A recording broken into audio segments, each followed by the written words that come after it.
Nabi bozotuna nazolandela nini kosoma nanu cercueil te peut-être bolingo ekolamuka. Bonjour, Bana Ouganda, vous le savez bien que je suis en Europe, là je suis à Paris, mais je vous donne ce rendez-vous le 24 et le 25 décembre en Ouganda et à Touba, province de Pokoueli. Il a tout avec son groupe Tozalawana, ma belle fille, ma beau garçon. Le 24 et le 25 décembre, na kermesse de la paix Kibali, à partir de 18h juste. Moi, il vient à filer dans le groupe Nanga, Tozalawana, pour te faire Sabino musique bien.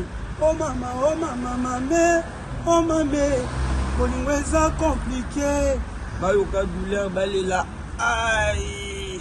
Rendez-vous le 24 et le 25 décembre, dans la province de Ouélé, Bana Dorba. Tout le monde ensemble, tout la musique à goût, musique à propre, sans oublier mon ami de tous les temps, de tous les jours, Doudou Miss, c'est Paris.